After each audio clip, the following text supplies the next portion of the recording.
Hello दोस्तों, नमस्कार। आइए आज हम मिलते हैं विलियम शेक्सपियर की सातवीं क्लास में। सॉरी, आठवीं क्लास में। कल सातवीं क्लास हो चुकी थी। इसमें ये जो लिखा हुआ है ये ऐसे ही लिखा है। तो चलिए, आज की होगी आठवीं क्लास। ठीक है, आठवीं क्लास होने वाली है हमारी। तो जल्दी से जल्दी फटाफट आप सभी लोग एक बार हमारे साथ जुड़ते रहिए, और जैसे ही आपको वीडियो दिखता है, अगर अच्छा लगता है तो आप अपने दोस्तों के पास शेयर करना ना भूलें।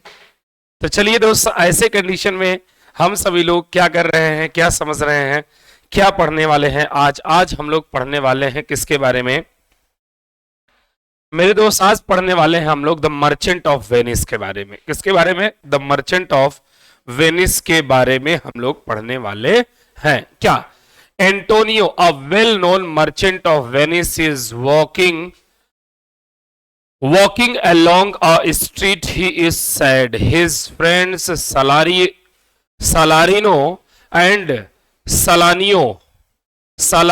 and Salanio think that he is concerned about the safety of his merchant ships, which are not safe due to rising storm at sea and attacks by sea pirates. जानते हैं, कहने का मतलब ये होता है कि वो एंटोनियो जो होता है वो बेचारा उस गलियों में घूमता रहता है, टहलता रहता है। क्या करता रहता है? टहलता, घूमता रहता है, बहुत सैड रहता है। और उसके दो दोस्त होते हैं, ये दोनों, वो उसके बारे में सोचते हैं कि यार उसकी जो जहाज है, हमें लग रहा है ना सॉरी जो जहाज है वो लग रहा है समुद्र में समुद्री लुटेरे जो हैं उसको लूट लिए। Antonio refutes this. His friends think that he is sad because he might be in love. उनके दोस्तों को ये लगा कि वह प्रेम में पड़ गया है, इसलिए ऐसा है। Antonio again disagrees that he is in love. Antonio जो होता है इस बात को कहते हुए नकार देता है कि नहीं यार, आप लोग जो सोच रहे हो ये कोई ऐसी बात नहीं है।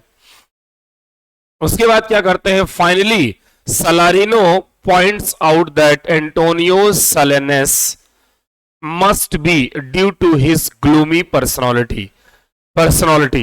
They are further joined by more friends, Bassanio, Lorenzo and Gracino. Gracino stares at Antonio and teasingly scolds him for being serious and overly quiet. Gracio further declares that he loves to play the fool, to which Lorenzo says that sometimes Gracio is too talkative. They depart, promising to meet the other at dinner, leaving Antonio and Bassanio's. Antonio और Bassanio अलग होते हुए वो कहता है कि ऐसा है, लग रहा है जो बात ग्रेसियो कह रहा है, लोरेंजो जो बात कह रहा है कि एंटोनियो प्रेम में है, हमें लगता है, बेसेनियो कहता है हमें लगता है कि ये बात सत्य है एंटोनियो। यही कहते हुए वो दोनों लोग डिनर के लिए निकल जाते हैं। Bassanio tells Antonio about his love for Portia, और इसी बात में बात करते हुए बेसेनियो अपने प्रेम के बारे में बताता है, जो कि वो प्रेम करता रहता है पोर्सिया से। एंटोनियो को बताता है a beautiful girl from Belmont, और वह एक बहुत ही सुंदर लड़की होती है बेलमोंट की रहने वाली। बेसेनियो फर्दर सेज, दोबारा कहता है, that he can't propose or express his love as he has little money. वह प्रपोज नहीं कर सकता और अपने प्रेम को उसके सामने एक्सप्रेस नहीं कर सकता, क्योंकि उसके पास बहुत न के बराबर पैसा है। Antonio to feel sorry that he too has no money, as he has invested all his money in ships, but asks Bassanio to get money from the town on the behalf of Antonio to go to Belmont and fulfill his dream. और वह अपने दोस्त Antonio से कहता है, यार कि इस क्षेत्र में तुम्हारा बहुत बड़ा नाम है, इस टाउन में तुम्हारा बहुत बड़ा नाम है, किसी भी अमीर आदमी से तुम पैसा ले सकते हो और तुम्हें पैसा दे देगा, और अगर वो दे देता है तो तुम मुझे दे दो और मैं अपना ड्रीम पूरा कर लूं। क्या पूरा कर लूं? मैं अपनी ड्रीम पूरा कर लूं। यहां तक स्टोरी आती है। तो ऐसे कंडीशन में मेरे दोस्त अब आगे के सेगमेंट देखिए क्या कहा जाता है। Scene 2 में location shifts to Belmont. Here Portia, a wealth lady, is discussing the condition laid down by her late father. Her late मतलब स्वर्गीय पिता, in his last will with her friend Nerissa. Her father has written in his will that Portia can't marry the man of other choice. Her choice, sorry. Rather, she must interact with different suitors who will choose the right cassette from among three chests of gold, silver, and lead. Portia finds that none of her suitors expressed her. Nerissa then informs Portia about a gentleman, a Venetian soldiers who once visited Belmont when her father was alive. When her father, her father was alive. Portia is happy to hear this and tells Nerissa that this gentleman is Bassanio. However, एक साथ में है, however, Portia gets a news that her four suitors, namely a Neapolitan prince, the county palatine, a French lord, Monsieur Le Bon, a young English baron, Paul Cornbreeze, a Scottish lord, and a young German, the Duke of Saxony's nephews, have decided to leave, but another suitor, the Prince of Morocco, has arrived. देखिए, जैसा कि सब लोग जानते हैं, कई जगह के राजा, किंग, लॉर्ड्स आए हुए थे, लेकिन वो खूब पैसा था उनके पास, लेकिन उन सभी को वह पसंद नहीं आ रही थी। उसको मतलब उन सभी को, मतलब जो पोर्सिया होती है उनको, पोर्सिया को वो सारे के सारे लोग पसंद नहीं होते हैं। अब क्या होता है, स्टोरी यहीं पर आगे बढ़ती है धीरे धीरे। और मैटर क्या होता है, ये मैटर क्या है कि जो पोर्सिया के स्वर्गीय पिता है, लेट फादर है, वो विल में लिख कर चले गए हैं कि पोर्सिया अपने मनपसंद की शादी नहीं कर सकती और गरीब से भी नहीं कर सकती। जिसके पास खूब सोना चांदी धन दौलत नहीं हो, उसके बिना वह शादी नहीं कर सकती। तभी नरीसा, जो उसकी दोस्त होती है पोर्सिया की, वो बताती है कि यार जो एक बंदा है बेलमोंट का रहने वाला, वो सोल्जर है जिसका नाम बैसेनियो, बहुत ही जेंटलमैन। इसको सुनकर पोर्सिया बड़ा खुश होती है, बहुत खुश होती है।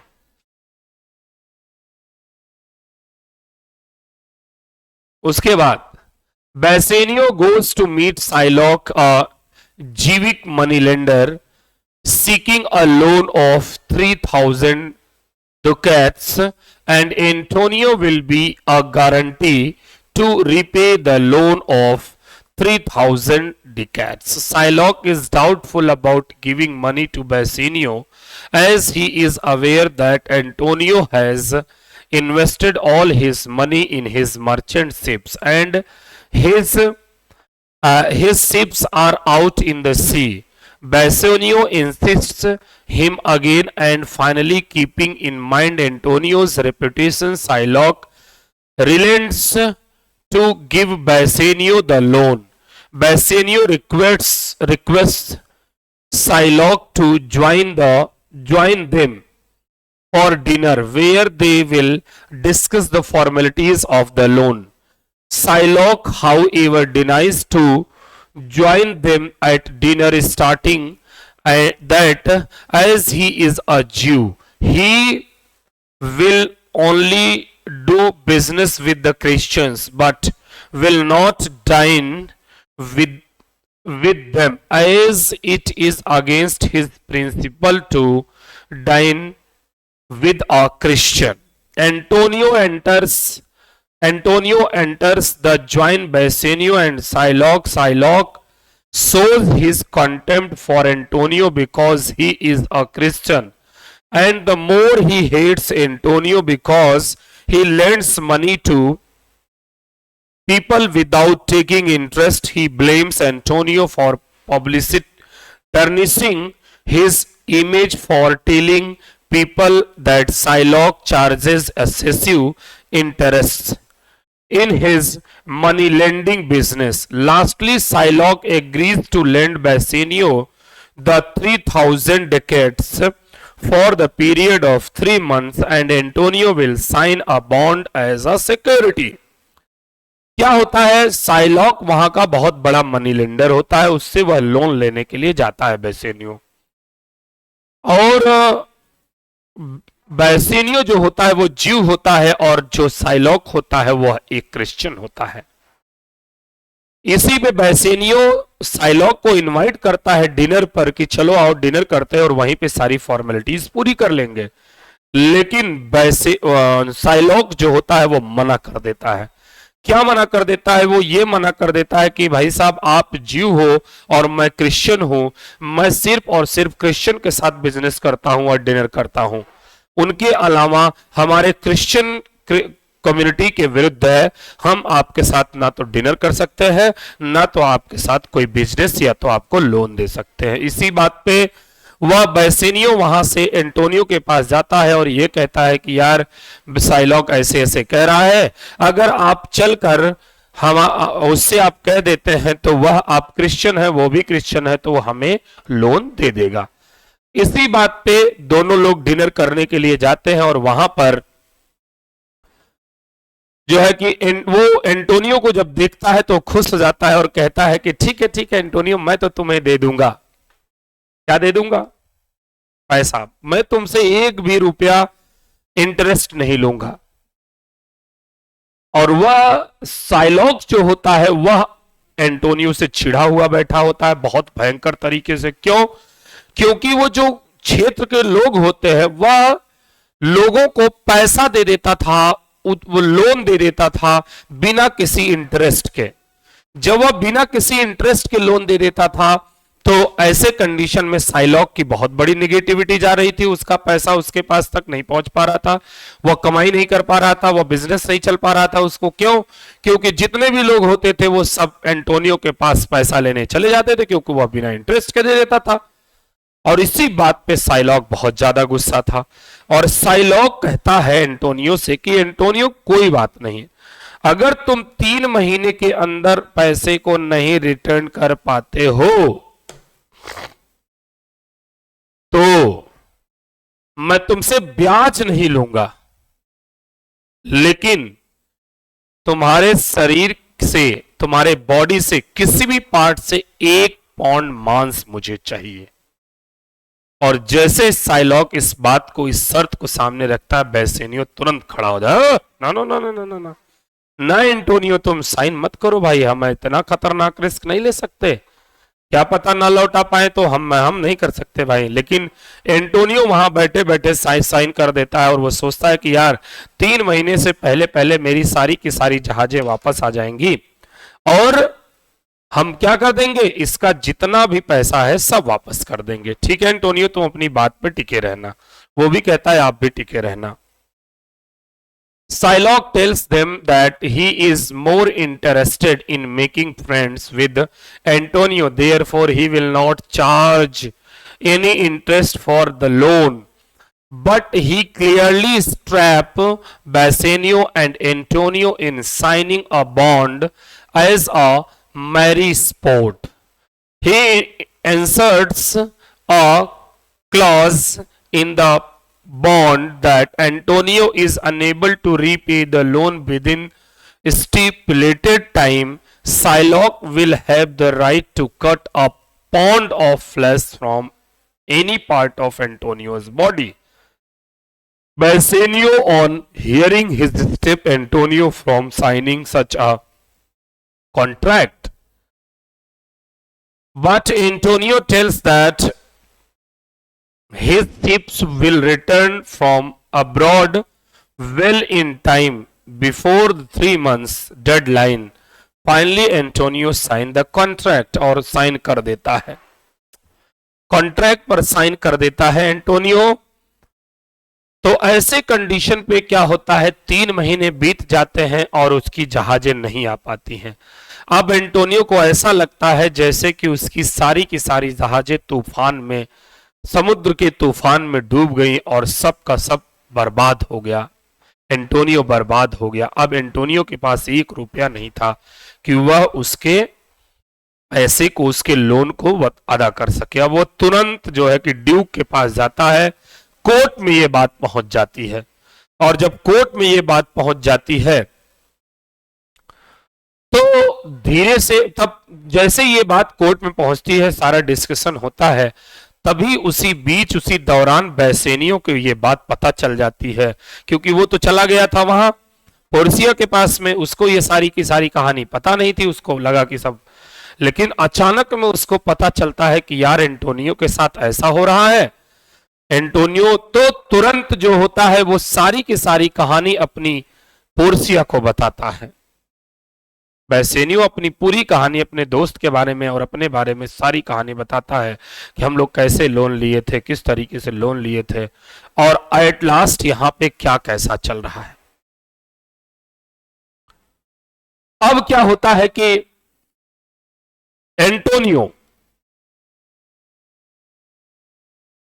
हाँ, तुरंत पोर्सिया जो होती है वह अपने आप को डिस्गाइज करती है, भेष बदलती है और पहुंचती है कोर्ट। किसके पक्ष में? एंटोनियो के पक्ष में बोलने के लिए कोर्ट पहुंचती है पोर्सिया, और वो ये कहती है कि साइलॉक, तुम्हें एंटोनियो के ऊपर दया दिखानी चाहिए। मनी, जान से बढ़कर मनी और पैसा वेल्थ नहीं होता है, लेकिन ना, साइलॉक अडिग रहता है उसी बात पे। और ड्यूक भी भाई साहब, ड्यूक जो भाई जो बॉन्ड में लिखा है, ड्यूक उसी हिसाब से काम करें। कोई ऐसा कानून तो था नहीं कि मानो को ऐसे नहीं कर सकते, वैसे नहीं कर सकते, ऐसा पहले कोई कानून था भी नहीं।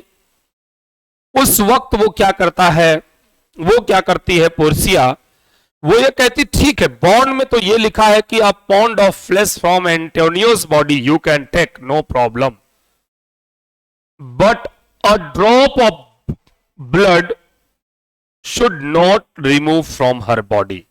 उसके शरीर से एक बूंद भी खून नहीं बहना चाहिए, क्योंकि ऐसा तो लिखा नहीं है कि उसके बॉडी से मांस तो ले लोगे लेकिन खून भी निकलना चाहिए, ऐसा तो कुछ लिखा नहीं है। जब ऐसा कुछ नहीं लिखा है मेरे दोस्त, तो ऐसे कंडीशन में हम लोग क्या वर्ड यूज करते हैं? तब वो कहानी स्टार्ट होती है वहीं से। फिर अब साइलॉक एकदम परेशान हो जाता है, घबरा जाता है, बहुत बुरी तरह से घबरा जाता है। रीची का हो गया, ये बात तो सही बात है। ड्यूक भी कहते ये बात सही है साइलॉक, अब बताओ तुम्हें क्या करना है। तुरंत साइलॉक पलटता है और कहता है कोई बात नहीं है। बैसेनियो थोड़ी देर पहले कह रहा था कि हमें पूरा हमारा पैसा वापस कर दे, जो लोन बिना इंटरेस्ट के, हमें कोई जरूरत, हम इस बॉन्ड को फाड़ते, हम इस बॉन्ड के डिसएग्री होते हैं, चलो ठीक है। तुरंत पोर्सिया कहती ना, इस बॉन्ड में ऐसा कुछ नहीं लिखा गया है कि पैसा वापस करना है। इसमें बॉन्ड में ऐसा लिखा गया है कि पैसा वापस करना है? नहीं लिखा गया।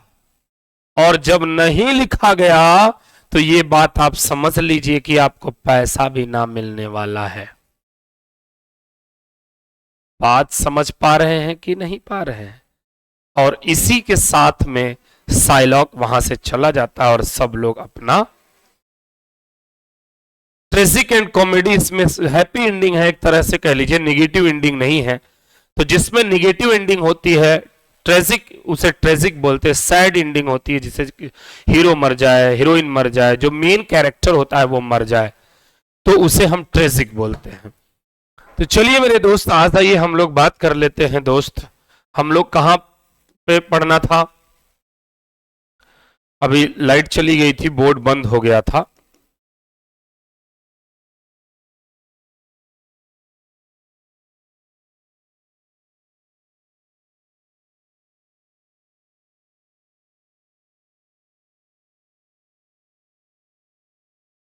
चलिए बंधु, इससे रिलेटेड हम लोग कर लेते हैं question. Question number 1, William and any had a daughter. उस डॉटर क्या था? सुसन्ना, सुसन्ना नाम था उनका। एंड ऑल्सो ट्विंस, दो बेटे भी थे। ठीक है जी। और दो कौन थे? दो बेटे भी थे। Next, which play is generally accepted by being Shakespeare first. कौन सा बताइए? वो था Taming of the Shrew. Taming of the Shrew था। क्या था? टेमिंग ऑफ द श्रीव था पहला प्ले।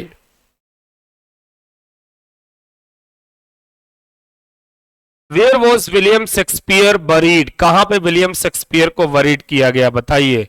बरीड किया गया जहां पे उनका जन्म हुआ था, स्ट्रेट फोर्ड अपॉन एवोन। यहीं पे उनका जन्म भी हुआ था और यहीं पे उनकी डेथ भी हुई थी। यहीं पे उनका क्या है? बनाया गया, यहीं पे उनको बरी किया गया, दफनाया भी गया था।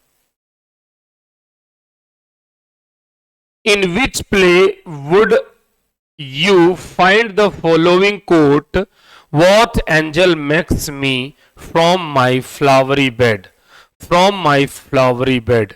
तो उसमें क्या है? A midsummer night's dream. A midsummer night's dream. ये है आपका ऑप्शन ए।